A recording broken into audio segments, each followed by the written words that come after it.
মদিনাতুল উলুম হুসাইনিয়া মাদ্রাসায় Al Hilal পত্রিকার ৪৭তম বর্ষপূর্তি আরম্ভনী উপলক্ষে গুণীজন সংবর্ধনা অনুষ্ঠানের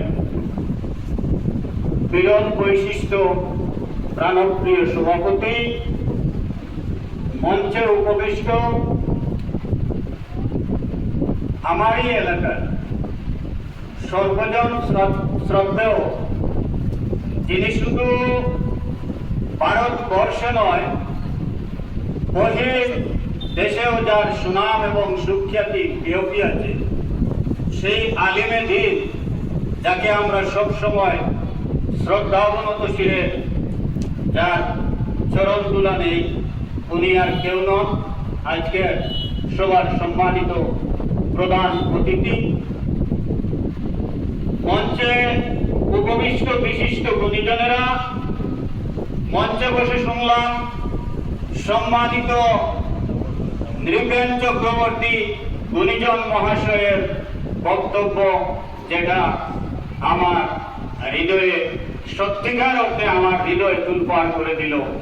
এত অমায়িক, এত প্রাঞ্জল ভাষায় উনি যে বক্তব্যটা রেখে উপস্থাপন করেছেন, এর প্রতি যদি আমরা সবাই একটু নজরদারি করি, তাহলে আশা করি আমাদের পরবর্তী প্রজন্ম, একটা সোনালী প্রজন্ম আমরা প্রোডাক্ট দিতে পারবো, একটা সোনালী প্রজন্মকে আমরা গড়ে তুলতে পারবো। ধন্যবাদ নৃপেন চক্রবর্তী মহাশয় আপনার এই সুন্দর বক্তব্যের জন্য। তো যাই হোক, সময় স্বল্প পরিসরে বক্তব্য দেওয়ার অনেক আছে, কিন্তু গুণীজনরা বসে আছেন, আমি বক্তব্য দীর্ঘায়িত করব না। আমি শুধু একথাটাই বলবো, আজকে যিনি এই সভার আয়োজন করেছেন, ওনাকে নিয়ে আমরা গর্ব করি, উনি আমাদের গর্ব। মৌলানা আবু নসর আব্দুর রুফ মহাশয়, যাকে নিয়ে আমি বেশ কয়েকবার বাংলাদেশে বেশ কয়েকটা প্রোগ্রামে ওনাকে নিয়ে আমি গিয়েছি, ওনার সাথে আমি প্রোগ্রাম করেছি। উনি সত্যিকার অর্থে এমন একজন মানুষ, বর্তমান সমাজে শিক্ষিত মানুষের তো অভাব নেই। আমাদের সমাজে বা গোটা ভারতবর্ষে বর্তমানে যেভাবে তরতরিয়ে আমাদের শিক্ষা ব্যবস্থা পা পা করে এগিয়ে চলছে, শিক্ষার কোনো এখন অভাব হচ্ছে না। আজ থেকে 50 বছর আগের শিক্ষা আর আজকের শিক্ষা দিন রাত ডিফারেন্স হয়ে গেছে। কিন্তু প্রকৃত শিক্ষিত মানুষ যদি আমরা বিচার করি, প্রকৃত গুণীজন যদি আমরা বিচার করি, তাহলে হাজার শিক্ষিতের মধ্যে একজন আমার মৌলানা আবু নসর আব্দুর রুফ, মৌলানা আবু সুফিয়ান, মৌলানা শ্রীযুক্ত নৃপেন চক্রবর্তীর মতো মানুষ পার করা হয়তো কঠিন হবে। তো কথাটা আমি এই জন্য বললাম যে শুধু সুশিক্ষায় আমাদের সমাজকে শিক্ষিত করলে হবে না। আমাদের শিক্ষার স্তর পাঁচটা, যে 5টা স্তর বলেছেন, আমি আর 5টা স্তর বলছি। শিক্ষার 5টা স্তর হচ্ছে, একটা হচ্ছে নৈতিক শিক্ষা, একটা হচ্ছে জাগতিক শিক্ষা, একটা হচ্ছে আধ্যাত্মিক শিক্ষা, একটা হচ্ছে মানবিক শিক্ষা, একটা হচ্ছে পুঁথিগত শিক্ষা। আধ্যাত্মিক শিক্ষা যারা জাগতিক শিক্ষা সম্ভব নয়, জাগতিক শিক্ষার দ্বারা মানবিক শিক্ষা সম্ভব নয়, মানবিক শিক্ষা যারা পুঁথিগত শিক্ষা সম্ভব নয়, আর পুঁথিগত শিক্ষা যারা মানবিক শিক্ষা সম্ভব নয়। একটার সাথে আরেকটা পরিপূর্ণভাবে জড়িত। তাই এই 5টি শিক্ষার সমন্বয়ে আমরা যদি আমাদের সন্তান সন্ততিকে সুশিক্ষিত করে তুলতে পারি, তবে এই সন্তান এবং এই সন্ততি একদিন মৌলানা আবু সুফিয়ান হবে, আবু নসর আব্দুর রুফ হবে, এখানে যে গুণীজনরা আছেন এদের মতোই হবে। তো যাই হোক, আমি আর এদিকে যাচ্ছি না। এখানে যেহেতু আজকে আমাদের সংগঠিত করা হয়েছে আল হিলাল পত্রিকার তরফ থেকে, আমি স্যারের কাছে চিরকৃতজ্ঞ, চিরঋণী। আর আমি সবাইকে অনুরোধ করব, এই আল হিলাল পত্রিকা আজকে ৪৭তম বৎসরে পা দিয়েছে। উনি যে কিরূপ কঠোর পরিশ্রম করে, উনি সবসময় আমার এখানে যান, আমার কাছ থেকে উনি লেখা সংগ্রহ করেন এবং সবসময় ওনার বাদ প্রতিবাদের কথা আমার সাথে উনি শেয়ার করেন।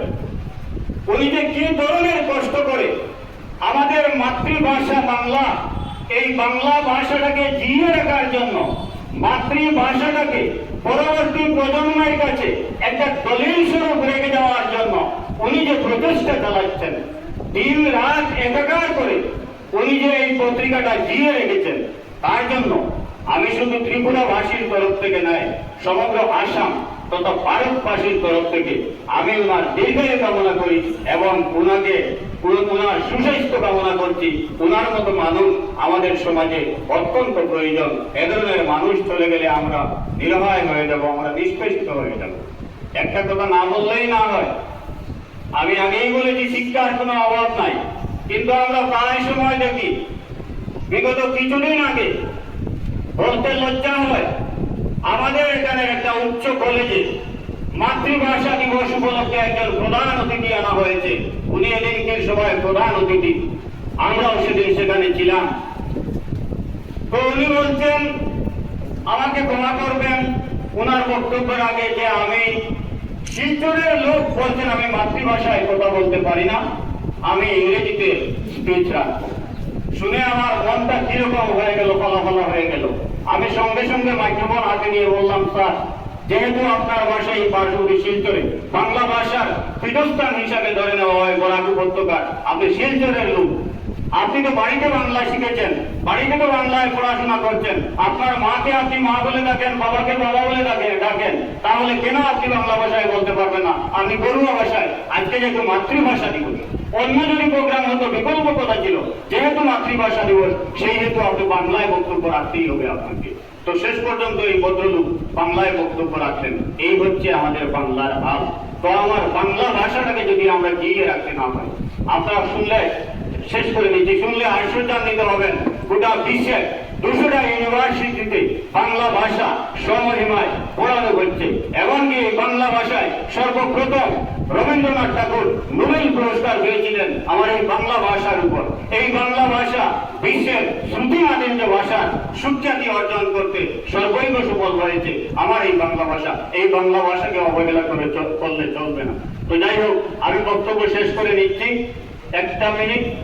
তো আমি কিছু কবিতা পাঠ করার জন্য নিয়ে এসেছিলাম, আমি সেদিকে আর যাচ্ছি না।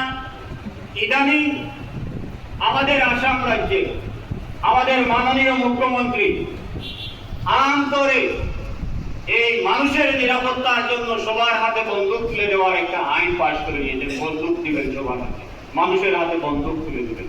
তো এটার বিপরীতে আমি একটা কবিতা লিখেছিলাম আমার ছাত্র সমাজকে উদ্দেশ্য করে। কবিতাটা আমি পাঠ করে আপনাদের সাথে শেয়ার করছি, নিশ্চয়ই আপনারা ফেসবুকে পড়েছেন। কলমে বিশ্বজয়, কলমে বিশ্বজয়, তোরা পা পা করে এগিয়ে চলো, গন্তব্য নয় দূর। তোরা পা পা করে এগিয়ে চলো, গন্তব্য নয় দূর।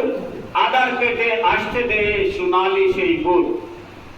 একটু জ্ঞান সাথে নিবিড় আরাধনা, লক্ষ্যে যেতে অজ্ঞমতে অধ্যবসায় নীরবে সাধনা।